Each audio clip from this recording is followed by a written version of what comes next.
We're slightly early, but as the mover of the motion and the Minister are here, we can start. Tim Loughton to move the motion.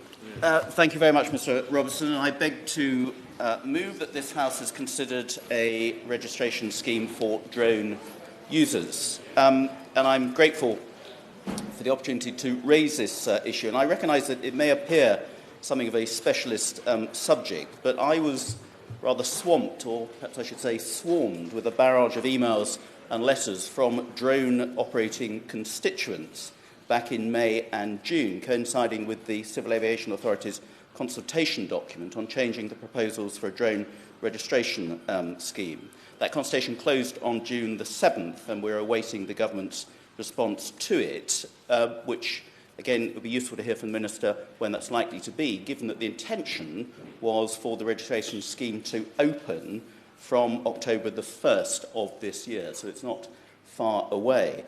And I suspect many other honourable members will also have been approached about these proposals for the CAA, because this is quite a big activity, and having met a number of my constituents involved with it, I didn't really appreciate the magnitude of how many people are involved in the drone operating and model aircraft operating field. There's an estimated 170,000 operators in the UK.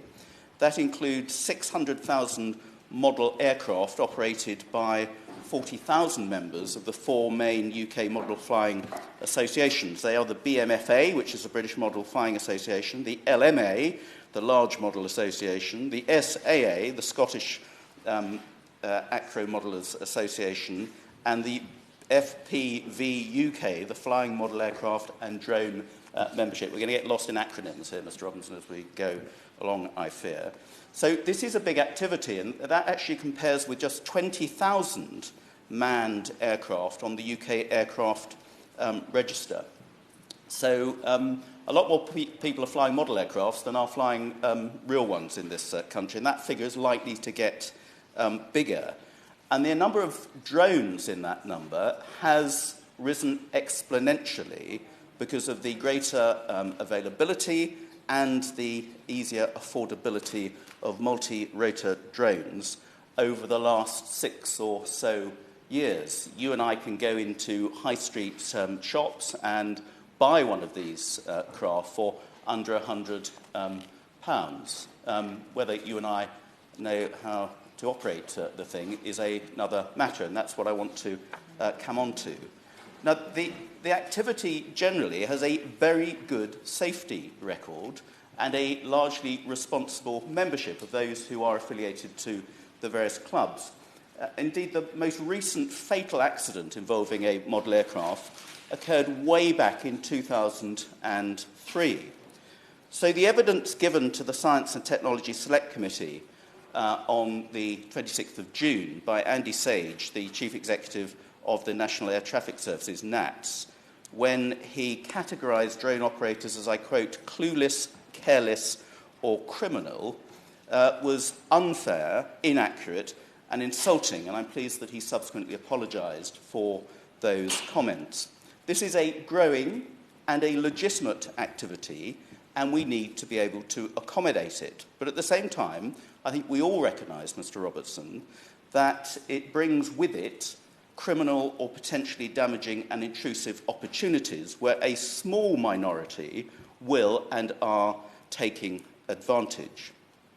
Now, the most high-profile issues around drone usage came around Christmas last year in my own neck of the woods at Gatwick Airport. Of course, Gatwick was shut down for several days before Christmas because of sightings of drones that could have interfered with passenger aircraft, although it still remains something of a mystery as to exactly what drones were involved, and nobody was actually prosecuted for it. More recently, we've heard from direct action groups such as Extinction Rebellion, who I have to say I get on very well with in my own constituency, about using drones in order to disrupt flights, which certainly I would condemn. But this is one of the issues that we have to take into account. There is, of course, also a growing problem of flying drugs and other illicit goods into prisons. Just last week, we heard that Wimbledon has had to team up with a technology company to prevent drones flying overhead and disrupting play, and it's becoming a common challenge in many other major sporting events as well. And then there's also potentially a nuisance problem from certain drones invading people's privacy in residential areas, creating a noise and flying dangerously close to crowds, although they are already subject to existing laws such as the Air Navigation Orders 2016, but there are very few prosecutions on that basis. So, Mr. Robertson, I think that most people acknowledge that we need to bring in more robust rules to regulate the use of drones. But the question is, what rules?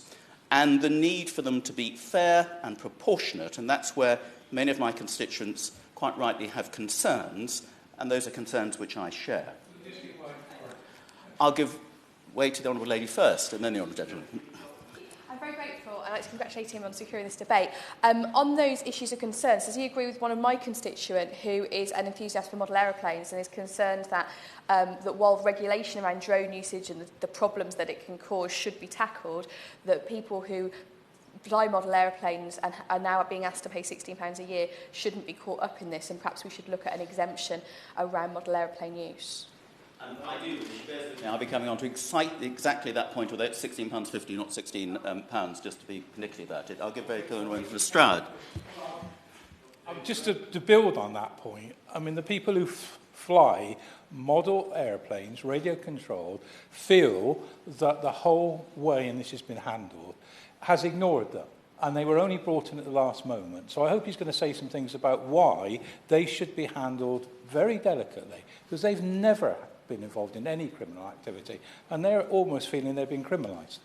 Well, I entirely agree with the Honourable Gentleman, and I will come precisely to that if he hangs around. So I think most people acknowledge that we do need to bring in a more robust rule, as I say. So back in 2018, the government decided to mandate a drone registration education scheme in the UK to strengthen the accountability of drone users and their awareness of how to fly their drones safely and responsibly.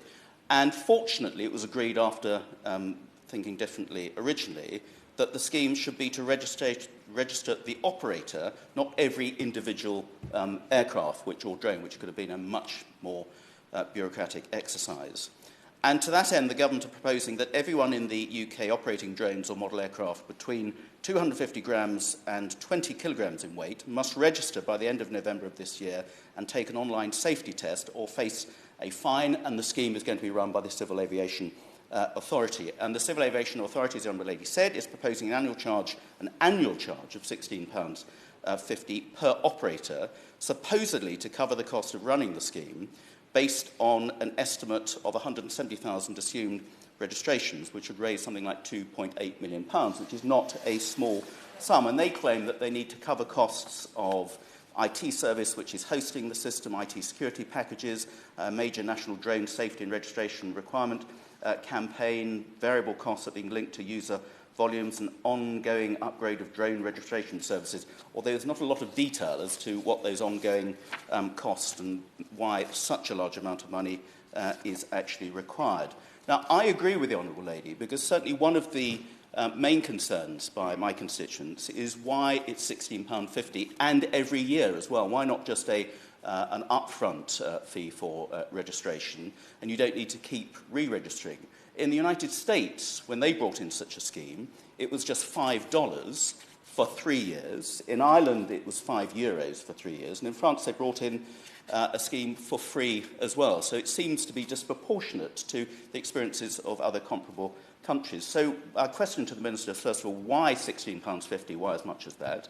Why not a one-off fee? What are these ongoing costs? Will it go up from £16.50? Because these things have a curious habit of going up, never going down when the schemes have started. And also, is it fair that you're charging £16.50 for a one-off teenager using a drone, and Amazon, who in years to come will be operating probably fleets of hundreds of drones to deliver their goodies to everybody, will charge £16.50 for the operator as well? So that's my first question to the Minister. Of course I'll give way. It wouldn't be the same debate without giving way to the honourable members. Yeah, well, you're most kind. First of all, congratulate the honourable gentleman on bringing it forward. He and I and others in this chamber, Mr. Chairman, will recognise that drone use has led to contraband being taken into prisons. It becomes up in justice questions nearly every month that they take place. Does he recognise that there is a real need to have registration and to be approved of all drone users, and thereby stop contraband going into prisons? Because it's very important that we deal with criminality and those who use drones for criminal purposes. Well, I completely agree with the Honourable Gentleman, which is why I said I think we all agree that we do need more robust regulations and we need a registration scheme. I think most users are not disputing that. It's the proportionality and the cost of it, and it needs to be effective, because there is criminal activity in prisons, terrorism and others, as I mentioned in my opening remarks. How does this scheme actually do anything to deter those people who are using drones to drop drugs and other illicit goods into prisons anyway? And that's not clear. There is a small minority who are misusing drone technology, but if we're going to have a scheme, then it shouldn't just penalise those people who are operating legitimately, the vast majority. It should be quite clear how it's going to be able to be used to clamp down on those criminals using it for completely illegitimate activity. So my other question, Mr. Robertson, is what does registration actually offer to the operator other than a confirmation of compliance? If you're a member of the BMFA through various recognised clubs, it usually includes public liability insurance cover. It provides proper training and oversight from qualified instructors, and clubs tend to police their own members because they want everybody to be operating responsibly and within the law. So my question is, why is the Civil Aviation Authority effectively trying to reinvent the wheel when effectively the current scheme of membership works well in the existing clubs, and they could just oblige all operators to register through a club rather than through the CAA-run scheme? It could also, I'd suggest, Mr. Robertson, be operated by the police, and the police could choose to contract it out to local clubs when there are clubs available who are prepared to take on that scheme, and where they don't, then the police could operate it themselves or through somebody else. That's how they do driving awareness classes in various parts of the country and other similar schemes. So the model actually is already there. I think my honourable friend wants to... I'm delighted that he's taken the opportunity to raise this issue, which is of considerable importance to a relatively small number of people. But all members of Parliament have constituents who are highly reputable model aircraft operators. They've carried out their hobby for years and years and years without any problems whatsoever. We're now faced with a completely different animal, which is the drone, which is used, as my honourable friend says very rightly, for commercial purposes, as well as for nefarious purposes. There has to be surely some way of separating these two. And my gut feeling is, as I think his is, that those who are members of reputable clubs ought to have some kind of different treatment. Well, I have some sympathy with that, and that's really the thrust of what I'm coming to. But this scheme, as it stands, will put everybody in the same pot, treat everybody in the same way, where actually it's policing itself with existing members of model clubs very well already. How can we expand that expertise and build on what we've already got rather than trying to come in with something completely new? And that's the thrust of my argument.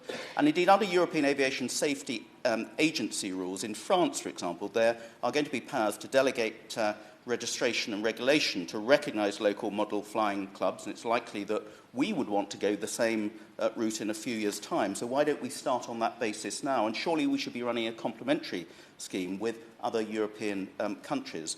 And you also, Mr. Robertson, in the UK, the CAA already delegates powers to the British Hang Gliding and Paragliding Association, the Light Aircraft Association, and British Gliding Association, amongst others. So precedents are already there.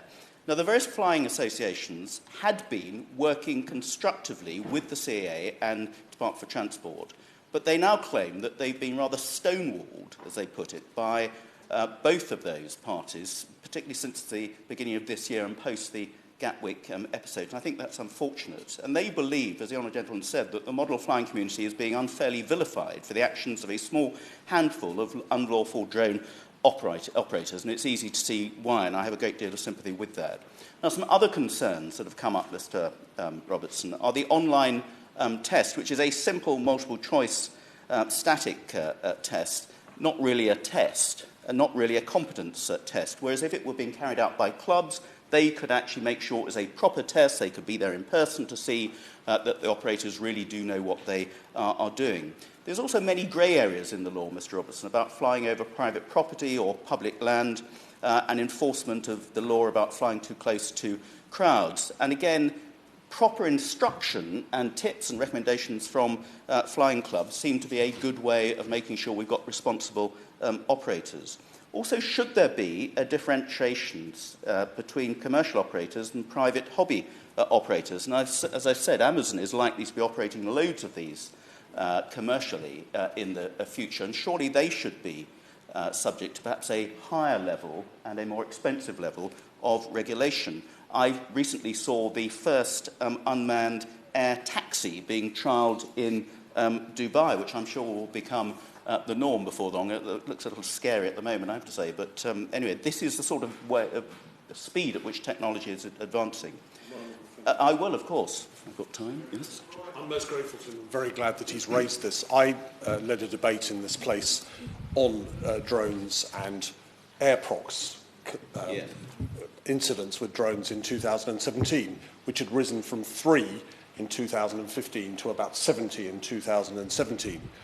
Would my right honourable friend confirm that these were nothing to do with model aircraft? This was all to do with drones. The safety record with model aircraft is completely different, and therefore they should be put in a different category, or, as he says, dealt with through the reputable clubs of which my constituents are also members. Well, up to an extent, Lord Cobber, the exact statistics, there are out of 55 air procs, these are close near misses, as say, instance in the 6 months to May 2019 in the consolidated drone, balloon and model category.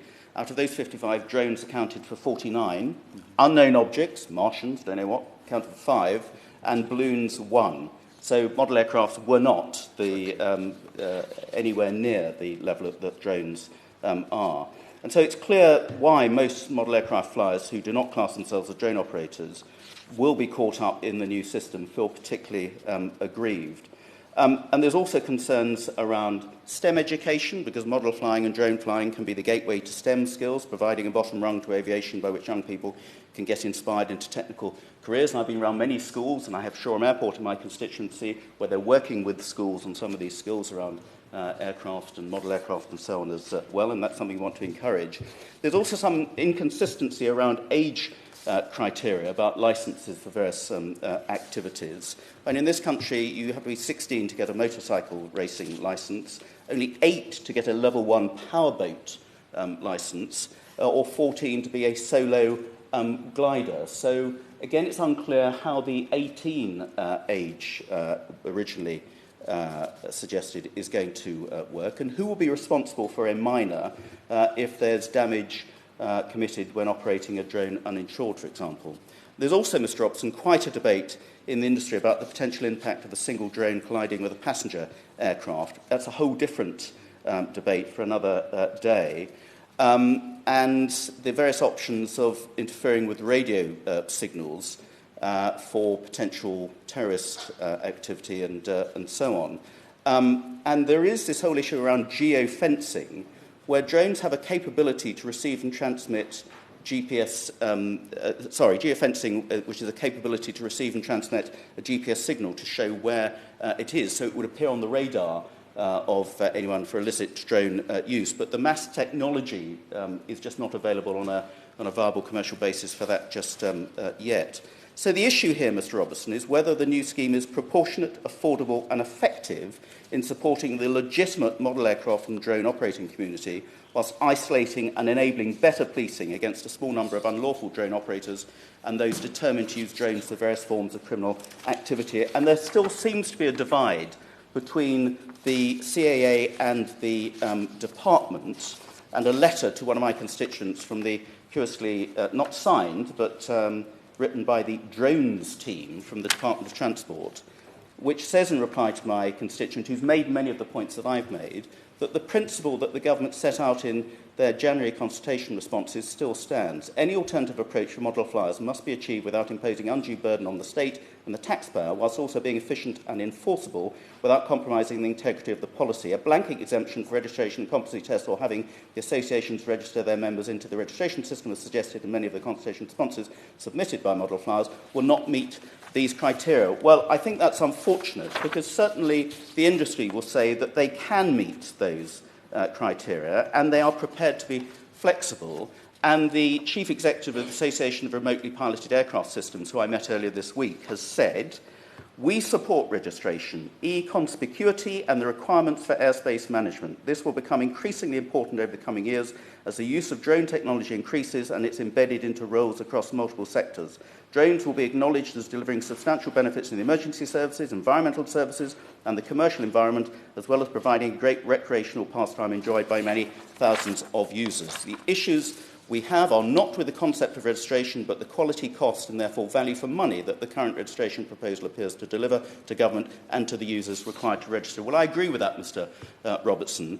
And it does seem that the DFT and the CAA are trying to reinvent the wheel and failing to harness the huge experience and network capability of existing, legitimate, respected, experienced model flying aircraft operators. And it seems a no-brainer to me that they should be talking again much more closely and using what is there already, rather than coming up with a completely new, on the face of it rather bureaucratic, and on the face of it disproportionate and costly scheme. So I've posed several questions to the Minister. I hope that we can come up with a proportionate and workable system so that this legitimate activity can continue safely and respecting the rights and the safety record of those legitimately involved, and at the same time a new system can show how it's going to be easier to clamp down on just the sorts of criminals that my honourable friend from Strangford has mentioned, and others who would use technology for malign intent. But we shouldn't let the activities, the illegitimate activities of the very few, spoil what has become a widespread and enjoyable recreation and a technological advance that many people will be using for good in years to come. Is that this House has considered a registration scheme for drone users. Minister. Thank you very much, Mr Robertson, and I congratulate my honourable friend for East Worthing and Shoreham on securing this debate about the registration scheme for drone users. The registration scheme will be open to operators of all unmanned aircraft between a very light 250 grams and 20 kilograms. That will include drones and model aircraft. And can I say this at the outset, Mr Robertson? Drones are expected to bring significant benefits, and I accept that, to the United Kingdom's economy in the coming years. Drones are good things. Like many good things, they can be used badly, and I'll come to that. But PricewaterhouseCoopers has estimated that by the year 2030, just 10 or 11 years from now, the UK's drone industry will be worth no less than £42 billion and will contribute to 628,000 jobs. It's an important advance, it's an important industry developing, and our police, our fire and rescue services all now regularly use drones in emergency situations to help save lives. Some couple of years ago, Northamptonshire Police showed me a drone that they use with their fire and rescue service to very good effect. On top of that, we know that drones are used to inspect and maintain important national infrastructure, reducing the risk of accidents and driving productivity and efficiency. And I also want to say at the outset, Mr Robertson, that model aircraft clubs, their members, I acknowledge are law-abiding and upstanding individuals, and I'm grateful, in fact, for their work with schools. My honourable friend mentioned their work with schools and other engagements that they make in the public service. The increase in availability of drones at all price ranges has meant greater enjoyment to young people, but people of all ages, and a wider range of leisure users and hobbyists. And the government is committed to harnessing the positive impacts of drones and supporting the industry to grow. That's what this government does. It supports industry, supports business, supports our communities. However, the number of drones is increasing dramatically. As the technology continues to evolve, we're finding that drones are able to fly faster than ever before, they're able to operate for longer than ever before, and they're able to operate at higher altitudes than ever before. And this increases the risk of drones being flown too close to other aircraft, to buildings, including strategically important buildings, and to people, whether accidentally or deliberately. We know that drones are used for criminal purposes, such as smuggling drugs into prisons. This is a matter regularly raised with the Ministry of Justice. In extreme cases, they can be used for terrorism. And I want to be clear that these risks to safety and security apply to all unmanned aircraft, be they drones, model aircraft, or other types. It is essential, therefore, that the regulatory framework in the UK enables the responsible use of drones in a way that protects the safety and security of people, other aircraft, and sensitive sites. So in 2016, the government consulted on how to make the most of the emerging drone sector. We're not doing this unilaterally. We consulted on it some time ago, and the UK continues, and we want the UK to continue to maintain its world-class aviation safety record, which is admired around the world. And we sought views in that consultation on how to address the security and privacy concerns, because privacy is also a factor that's associated with increasing drone use. And then again in 2018, the government consulted further on next steps to ensure safety, security, accountability of the drone industry, whilst harnessing the benefits that drones used in a safe way can and do bring to the UK economy. And ensuring that airspace is shared safely between manned and unmanned aircraft has to be of paramount importance, and that security and people's safety is protected must be at the forefront of any regulatory regime. It is when it comes to our maritime regime, our road regime, and it must be in aviation for unmanned aircraft. And that is why the government took forward a package of measures following the 2016 consultation, at the heart of which was accountability on the part of the operator of the unmanned aircraft. And these include a requirement for all operators of unmanned aircraft between 250 grams and 20 kilograms to register themselves with the Civil Aviation Authority, mandatory competency testing for remote pilots of unmanned aircraft between those weights, tighter rules on where unmanned aircraft can be flown, such as a flight restriction zone around airports, and further restrictions on flying small unmanned aircraft above 400 feet without permission from the Civil Aviation Authority. Now, these measures were legislated for through an amendment to the Air Navigation Order in 2018. And I would like to say at this point, Mr. Robertson, that the disruption caused at Gatwick and Heathrow airports by drone incursions in December of 2018 highlighted the need for better protection around aerodromes. And flying drones near an airport is a serious criminal offence, and using drones to deliberately put people's safety at risk carries a maximum sentence of life imprisonment.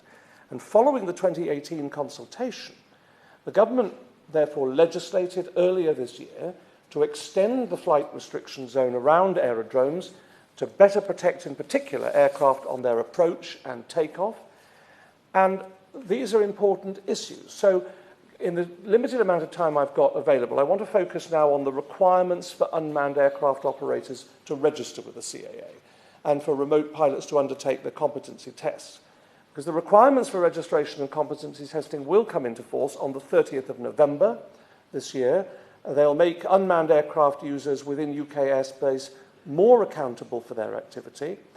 And the CAA is setting up an unmanned aircraft registration and education service, which is expected to go live in October 2019. That's ahead of the legal requirements coming into force. That will include a competency test and a registration scheme. The test aims simply to ensure that remote pilots understand how to fly their unmanned aircraft responsibly and are aware of the rules. And it will cover subjects such as air safety, airspace restrictions, general knowledge about unmanned aircraft, limitations to human performance, and relevant privacy and security considerations. And the registration scheme will ensure that unmanned aircraft operators are easily identifiable and that aircraft are traceable back to their operator in the event of an accident. And I do not think that is an unreasonable requirement. We need to be able to trace operators where an offence has been committed, as we do with other forms of and modes of transport and travel. And the development of the registration scheme and competency test is well underway. The CAA is testing it with users through the process to make it as user-friendly as possible. Now, with regards to charging for this scheme, so as a statutory body, the CAA is required to cover its costs from those it regulates, meaning that the unmanned aircraft operator registration and education system must be achieved, it's required under statute, without imposing an undue burden on the state and the taxpayer. The CAA's consultation on charging for the scheme, which ran from the 26th of April to the 7th of June, committed to keeping the charge for registration as low as possible, whilst at the same time ensuring that the scheme funds itself from October the 1st this year. It wouldn't be fair otherwise for the general public to fund the scheme through the Civil Aviation Authority. And the CAA is now analysing those responses in order to inform a final decision on the cost. That final decision hasn't been made yet. It's important to highlight that whatever the final cost, the charge will be per operator. It means one operator may register several unmanned aircraft at no additional cost. On the subject of Amazon and similar commercial operations, they will have additional requirements, more stringent requirements and costs elsewhere in the system. The government, I'm sorry, with a limited amount of time, I'll try and give way in a moment, but the government recognises that the majority of unmanned aircraft users already fly responsibly and within the law. And I want to emphasise that point. I recognise it and the government recognises it. And we're particularly aware of the strong safety culture fostered by the vast majority of model aircraft flyers and clubs, and I support their hobby, and the government supports their hobby. However, all unmanned aircraft have the potential to pose a safety and security threat, either deliberately or accidentally. And there have been instances of model aircraft being flown illegally, for example, within restricted areas around airports. So the registration and education scheme must reflect the reality of the risk by including all users. I'll give way very briefly. Point about the cost comparison to other countries and why there's a cost each year. Well, other countries have different schemes, they have different regulations, they may operate more centrally. We have a system under the Civil Aviation Authority, which is a statutory body, where they are regulated in such a way as to mean that they are under duty to recover their reasonable costs. And many of these model aircraft and drones do cost a substantial sum of money, and the £16.50 figure is not, I believe, one that is unreasonable in the circumstances. And in the few seconds just remaining, I would just say this. In summary, this government is committed to maximising the benefits that emerging technology such as drones can bring to the UK's economy and to individuals, both for industrial, commercial and leisure use. But we must do so in a way that protects people's safety, their security and their privacy, and the unmanned aircraft registration and education requirements are an essential element of our programme to do this. The question is that this House has considered a registration scheme for drone users. As many are of that opinion, say aye. Aye. Of the country, no. I think the ayes have it. The ayes have it. Order the sitting is suspended until 2:30 p.m.